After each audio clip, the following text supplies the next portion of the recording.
me. Y'all give it up for them. Oh, that's not enough. Shout out to them. Now y'all give it up for me one more time because I flew 1,000 miles.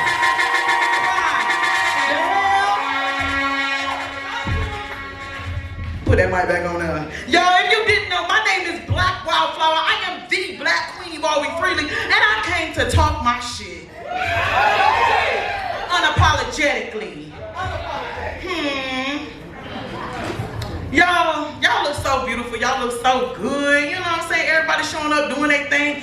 The crazy thing is, you know what I'm saying? I'm just so blessed to be in y'all space, so blessed to share my words with you. So, you know what I'm saying? I'm gonna just go through some different scenarios and tell y'all some crazy shit that maybe happened to me, or I dealt with, or maybe still healing from. That's cool. That's cool. It didn't matter if you didn't think it was cool either. You came, you paid your ticket, you gonna get a show.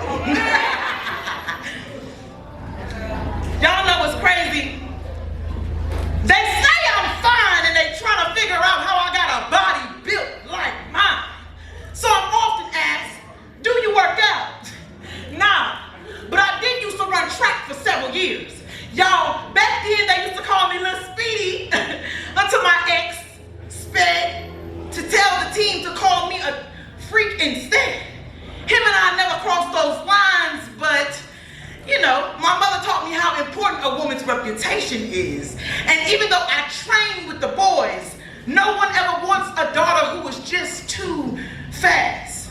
See, even my uncle told his daughters to practice distance if they caught me patching curves with boys. See, my reputation was never about who practiced or who exercised the truth, but only the boys who ran with the rumors, and they always wanted to know, girl, are you as nasty as they say? And the kink is, I stretch to fit in the lie of losing my virginity. Because no one cheers for the girl like they celebrate the boys who only want to pass her around like a baton since the team only wants to win her finish line, she'll lose her fetishized purity, and no one ever wants the girl who they think was ran through. Maybe that's why in college, my ex, he always questioned me about my past partners. See, he always wanted to keep track, yet was playing the field. Said I was more sexually experienced than him, so I guess he wanted to catch up to his assumptions of me. And y'all, isn't it crazy? Isn't it funny how men are so quick at coming to conclude that a woman's worth is based on how many athletes her track meets? They are so ready to compete to see whose pole will vote into pussy the swiftest, just to impress another man. See, that is the sport of the male ego. Yet we are taught as black women,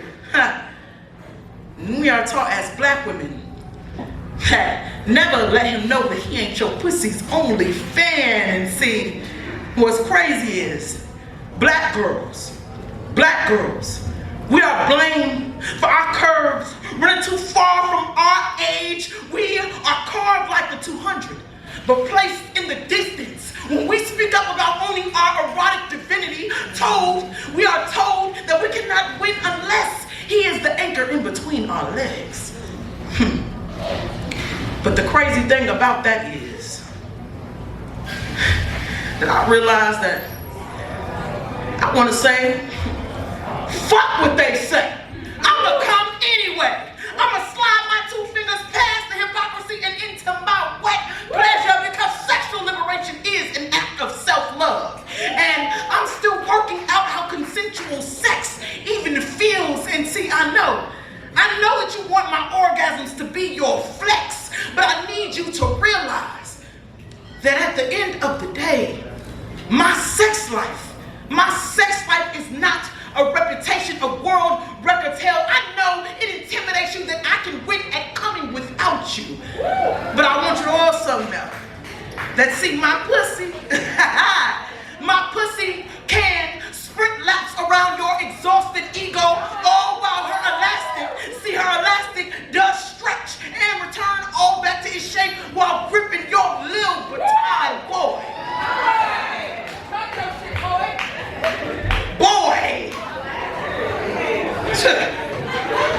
Right. Like, damn, for real, and do that? Hell yeah.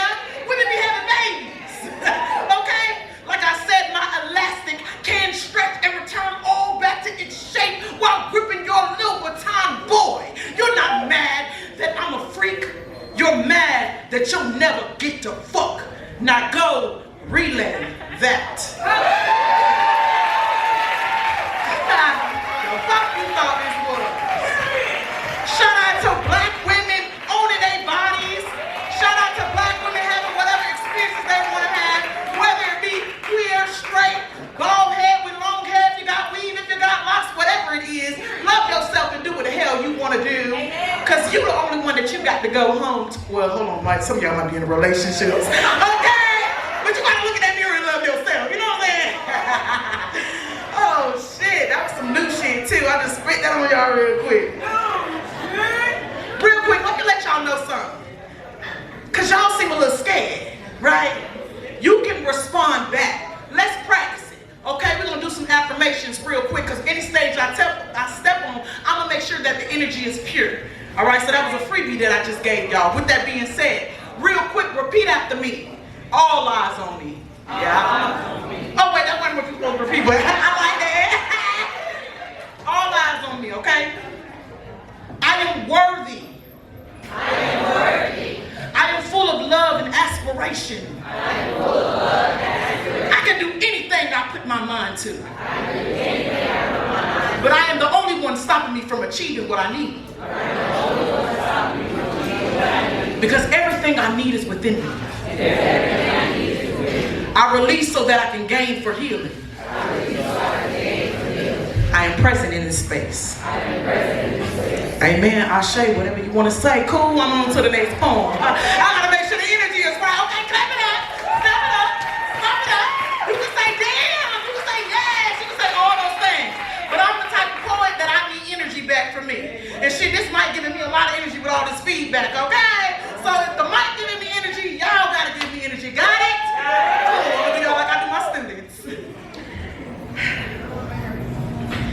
Get free, poet! Go, man! Go, man!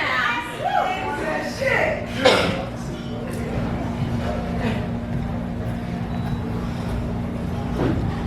There's a phenomenon birthed when light enters a water droplet.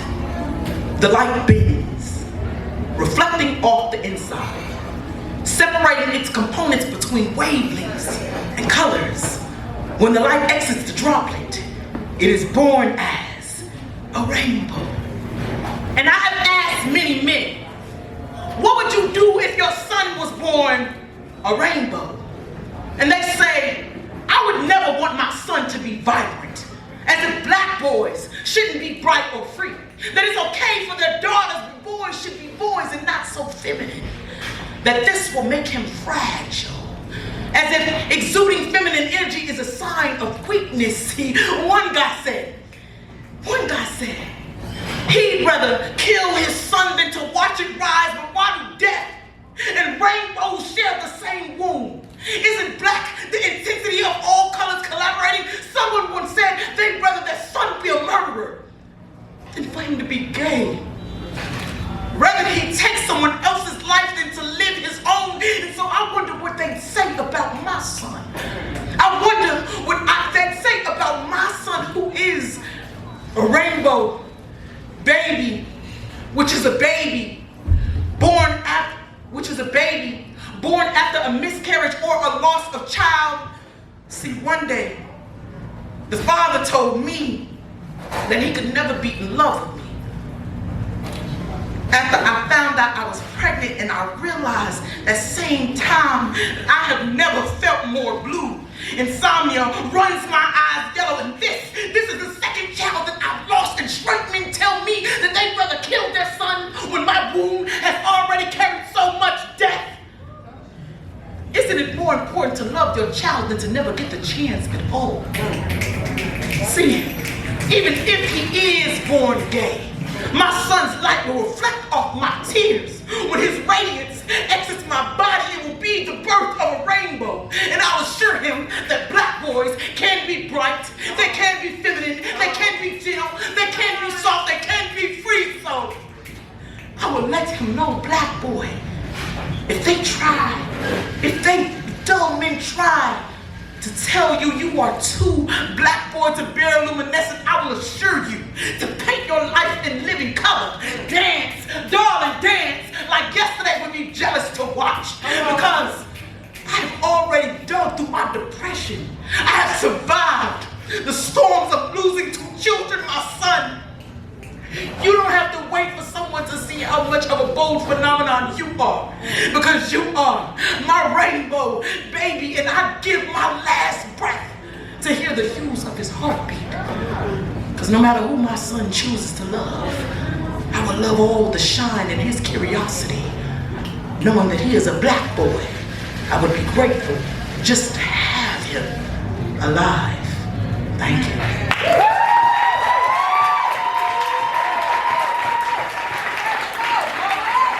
Damn, I ain't did that woman in a minute, okay?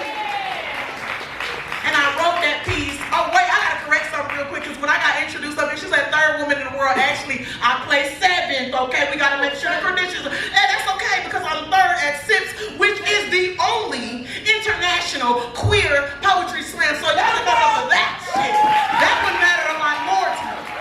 Because people didn't even know I was queer. And they was like, what you doing here, girl? We see the gays out. And I say, and yes. I just think it's important to, you know, be in a space with people who look like me, who would feel like me. So I'm just so honored, so grateful to be here. Thank you, thank you. And shit, I'm gonna keep talking my shit. Talk your shit.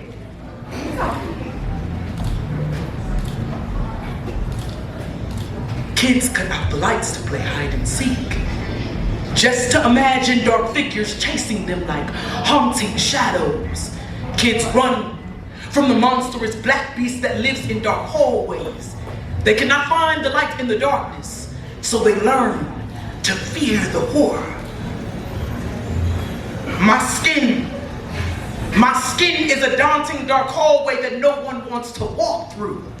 People are often hesitant to approach my pathway, trying to find what lies inside the folds of my mystery, like how kids are taught to fear the dark. And I never know what monster their minds will make of me. I was first introduced to the culture of colorism through childhood intimidation. My cousins would cut off the lights to say, "Black, where are you? We can't find you. We don't see you." Cut the lights back on, laughing hysterically as if I were not there the whole time. As if my skin was so dark, it didn't exist without their light. Brown pepper bag tested, and I never made the cut.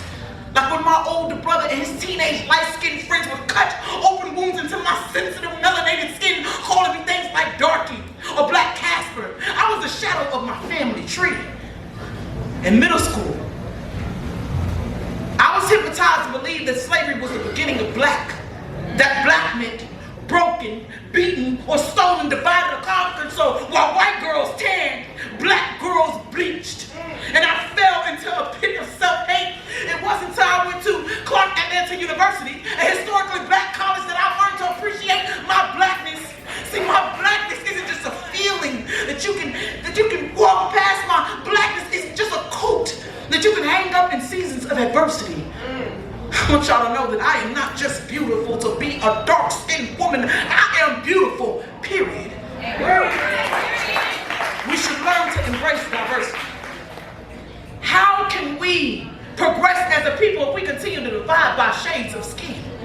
We should not teach our kids to fear the dark, because I am not the monstrous black beast in their skin. We should not teach the kids to hate the dark. We should teach them to find the light in even all of the darkest places. See, my skin may be dark, but God is the only light I'll ever need to brighten my path. So since a child, I've always seen this little light in me. I'm gonna let it be free. Fuck that. This little light you see. Hey, I'm gonna let it be. Guess what? The haters gonna hate on me. Yes, they is. But I'm gonna let it be free. What? I said the haters gonna hate on me. Like we at church. But I'm gonna let it be free. I said, this little light you see, I'm gonna let it be free. Let my light shine, let my light shine, let my light shine. I'm shining. Cause I'm that big. I'm gonna close it with one more piece. Hold on now, y'all ain't paid for that. You gotta pay man. Yo, it feels good to be on the stage. Thank you so much. Anybody in love? What's up? Y'all know y'all love. Oh, when she asked y'all who was single, y'all was like, not me. So I know a lot of y'all in relationships. So if you sit next to your partner and I say, do y'all love each other? You ain't raise your hand, then I'm feeling some type of way. Do you love somebody in this room? It's not enough of y'all, because you can love yourself too. Do you love somebody in this room? Oh, okay.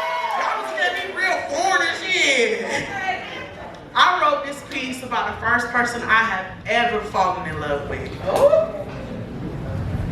And the beautiful thing is they're in this room.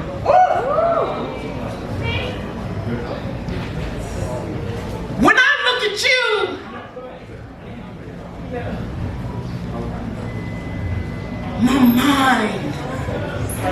my mind cannot wrap itself around your glory. When I look at you, my mind cannot realize or fathom how great you are. See, hold on, y'all. Take your time, poet. Okay. Because I was feeling the feels.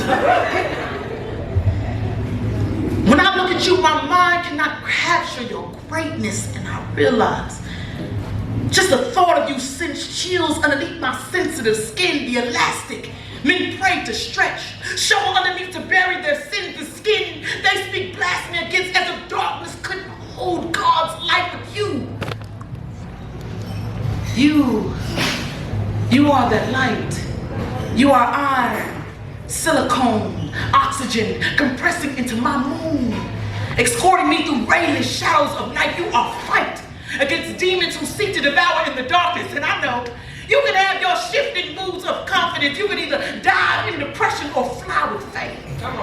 But either way, you are poetry, which saved my sinking soul. Every time I speak your name, I give birth to love, and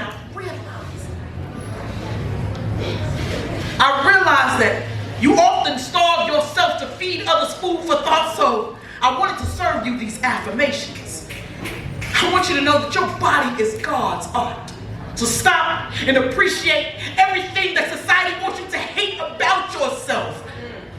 The rise in your neck as you look above at everything that's tried to keep you down, the depth in your voice that sometimes shakes when you feel like your heart cannot keep you awake. I want you to know that you are beautiful. You are a reputation of your ancestors' contributions to this earth. And see, y'all, I thought that I could find self-love in the emptiness of a liquor bottle, in a burning blunt, or under loose bed sheets with foreign bodies as I seek to explore. But when I look at you, when I look at you, when I look at you, when I look at you in this mirror, Blacqwildflowr, I realize that you are enough, that I love you for you, that no one has ever told you this. I love you for you. I love you past the molestation. I love you past all the times that you doubted yourself when you think that you wouldn't be able to make it. Every time you wanted to quit, I love you for you. And sometimes we have to love ourselves, embrace ourselves. I'm just so grateful that this moment I get the opportunity to look at you, because I remember when I couldn't, when I called you ugly and unwanted, and the demons of my depression dance to the melody of self-hate. But isn't self-hate a sin? To not love the body of art that God has painted you in. Self-love isn't always so poetic. You are the blossom of a broken heart growing in places people never thought you would, never thought you could. You are a phenomenal woman. You are good enough. You are good enough. You matter. You are God's art. You are God's art. And who could not love?